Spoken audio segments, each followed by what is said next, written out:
Está demostrado que un minuto de estrés intenso provoca una caída del sistema inmunitario que dura 6 horas, lo que nos predispone entonces la persona estresada a padecer infecciones, enfermedades autoinmunes y cáncer. Pero la persona que está en estrés continuamente está liberando cortisol y catecolaminas. Y la persistencia del cortisol y catecolaminas provoca trastornos del corazón, del ritmo, trastornos de la tensión arterial, hipertensión, trastornos del metabolismo del colesterol, trastornos digestivos. A nivel cerebral condicionan insomnio, angustia, pérdida de memoria, dificultad en el aprendizaje y una depresión importantísima sobre nuestro sistema inmunitario, tanto el celular como el humoral. La causa fundamental es la mente y la causa fundamental de nuestra sociedad actual es el ego y el estrés que condiciona el ego. Nuestro invitado de hoy es médico cirujano del Hospital de Barcelona y presidente de la sección senior del Colegio de Médicos de Barcelona. Los Médicos ha escrito un libro sobre el cáncer de páncreas. Recibió el premio a la excelencia profesional del Colegio Oficial de Médicos de Barcelona. Un placer y un gusto estar entre ustedes y con la idea de intentar esclarecer aspectos importantes que pienso que pueden ayudar a abrir conciencias, a despertar conciencias que creo y tengo la ilusión de que es una de las finalidades con todo lo que estoy haciendo. Temas especialmente con las experiencias cercanas a la muerte, por las vivencias y experiencias que me contaban los pacientes que yo he tratado con el diagnóstico de muerte clínica. La sociedad nuestra actual, nuestra civilización, se fundamenta mucho en un gran materialismo. Y la identidad de esta sociedad materialista es lo que definimos como ego. El ego es nuestra identidad, repito, materialista, tiene un origen externo, por lo tanto es insegura, incompleta, cambiante, depende mucho de la opinión de los demás. Y sus objetivos son éxito, fama, riqueza, poder, dominio. Para conseguir estos objetivos, el ego muchas veces adopta dinámicas vitales negativas, en las que puede imperar la competitividad excesiva, los celos, las envidias, los odios, la agresividad y la violencia. Me gusta, al hablar de violencia, recordar las palabras de Gandhi, que decía: la violencia es el límite de la incompetencia. Pues bien, como el ego se fundamenta totalmente en la materia, en el cuerpo, y todos sabemos que la muerte es una realidad, es el hecho más democrático que existe, nadie se escapa de ella. En el momento que muere la persona, desaparece el cuerpo, se transforma, entonces el ego desaparece. Esta es la causa de que en la actualidad, como impera el ego sabe que la muerte supone el fin de su existencia, pues la gente tiene miedo a la muerte. La muerte es un tabú. ¿Por qué se tiene miedo a la muerte? Se tiene miedo a la muerte en primer lugar porque el paso de la vida a la muerte suele ser molesto, doloroso, de gran soledad. Todos hemos tenido algún familiar o amigo con un cáncer de esófago, de páncreas, que es lo que yo opero y trato, pues como el enfermo se va deteriorando, sufriendo, hasta que llega al final en caquexia con piel y hueso, hasta el punto de cuando fallece los familiares y amigos dicen: ahora pobrecito podrá descansar. Es decir, que el tránsito asusta. En segundo lugar, porque supone un paso a lo desconocido. Esto es lo que más angustia al ego. No sabemos qué pasa, la gente no sabe, hay una gran ignorancia al respecto. La tercera causa del miedo a la muerte es porque lo dejamos todo. Dejamos familiares, amigos, bienes materiales por los cuales tanto hemos luchado, incluso malgastado nuestra vida. Venimos sin nada y nos vamos sin nada. Y en último lugar, tenemos un instinto de conservación sumamente potente que nos fija la vida. Estos 4 factores condicionan el que veamos la muerte en esta civilización en la que impera el gran ego, la egomanía, como un tabú, como algo que asusta, como algo que tememos. Por esto no se quiere hablar.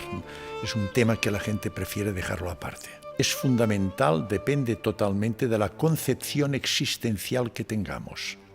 Si nos fundamentamos en el ego, por más que expliquemos que la muerte, lo único que podremos decirle a una persona, a un amigo, a un familiar, es que ahora descansa la persona que ha muerto, porque con la muerte se acaba todo.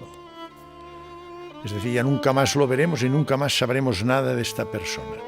En cambio, esta no es nuestra realidad existencial. Nuestra realidad existencial, y hoy tenemos pruebas reales, objetivas, con una base científica, que nos permiten demostrar que después de la muerte continúa nuestra realidad existencial. Eso que se llama la conciencia no local, la supraconciencia, o también espíritu, se puede definir de varias maneras. Si nuestra auténtica identidad, lo que nos hace únicos y exclusivos, persiste, quiere decir que el cuerpo es una funda, un traje que nosotros nos ponemos encima, que adoptamos, muy temporal, pero nuestra auténtica identidad persiste. Entonces, si tenemos esta concepción existencial, es muy fácil hablar y ayudar a los familiares y amigos cuando pierden un familiar. No te preocupes, ha hecho su ciclo en la dimensión humana, pero su auténtica esencia perdura en otra dimensión. Con la idea o concepción materialista del método cartesiano y newtoniano, que adopta, o sea, reconoce una conciencia materialista que hemos definido como ego, nuestra identidad del ego es una identidad totalmente pasajera. Es decir, la concepción antropológica del ser humano desde el punto de vista materialista, del método científico y por lo tanto con la identidad del ego, la podemos definir como cuerpo, que es materia, y mente, con todas las actividades mentales y anímicas, como son pensamientos, como son recuerdos, memoria, conciencia. Es decir, todas las actividades anímicas dependen de nuestra mente. Pero según el método científico, estas actividades son un epifenómeno de la materia, es decir, son consecuencia de la actividad metabólica, bioquímica de la materia, de las células nerviosas. Por lo tanto, desde el punto de vista materialista del ego, del método científico, como definió muy bien Descartes, uno de los fundadores del método científico, pienso, luego existo. ¿Qué quiere decir? Que según el método científico, la muerte supone dejar de pensar por la destrucción y muerte de nuestras células, por lo tanto, dejar de existir. Con el método científico, repito, la muerte supone el fin de nuestra existencia, se acaba todo. Pero esto hoy día sabemos que no es cierto. ¿Y cómo lo sabemos esto? Pues yo personalmente, a través de una serie de fenómenos que definimos como trascendentes, es decir, que hay un componente que no puede explicar el materialismo del método científico, y de todos estos fenómenos a mí el que me ha interesado son las experiencias cercanas a la muerte. ¿Qué son las experiencias cercanas a la muerte? Las experiencias cercanas a la muerte son una serie de vivencias y experiencias que nos cuentan o nos manifiestan los pacientes que hemos diagnosticado de muerte clínica por diversas causas, es decir, pacientes que están en paro cardíaco, paro respiratorio, sin reflejos y sin actividad mental, no tienen en absoluto ninguna actividad. El electrocardiograma es plano y el electroencefalograma a partir de los 15-20 segundos también es plano, no hay actividad.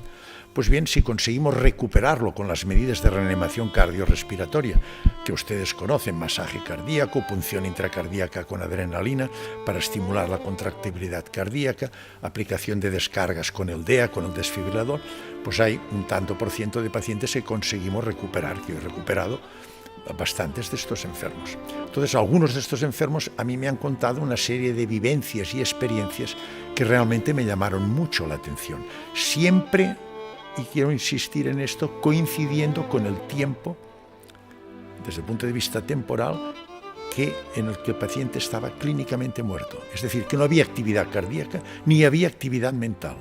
Es decir, durante este intervalo de tiempo es cuando él desarrolló estas vivencias y experiencias.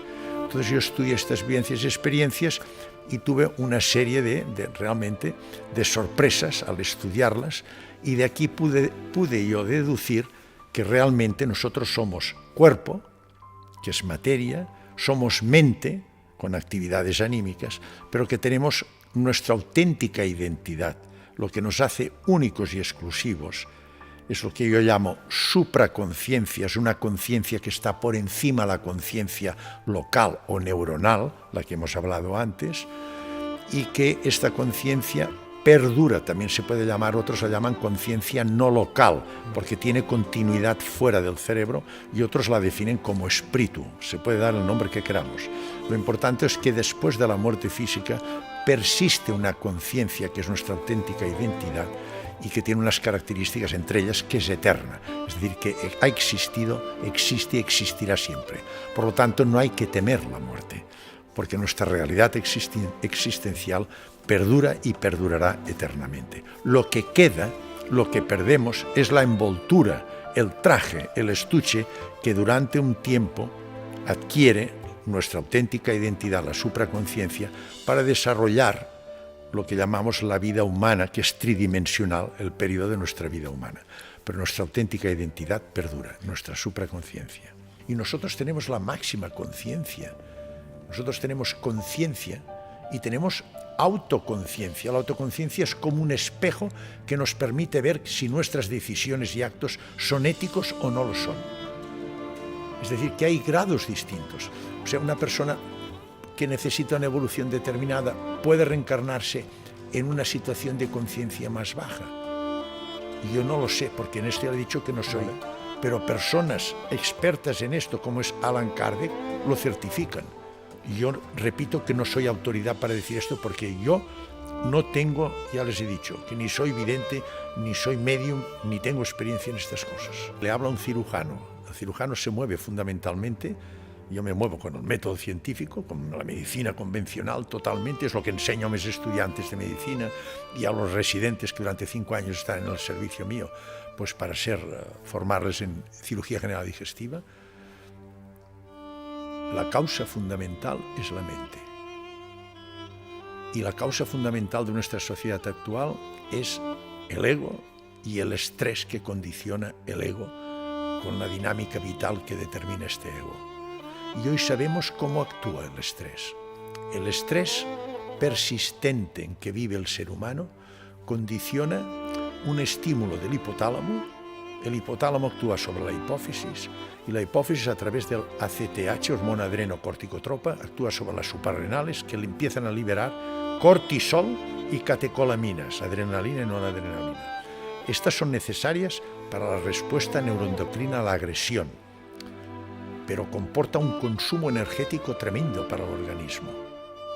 Entonces, una vez han hecho su función, desaparecen. Está demostrado que 1 minuto de estrés intenso provoca una caída del sistema inmunitario que dura 6 horas, lo que nos predispone entonces la persona estresada a padecer infecciones, enfermedades autoinmunes y cáncer. Pero la persona que está en estrés continuo, continuamente está liberando cortisol y catecolaminas.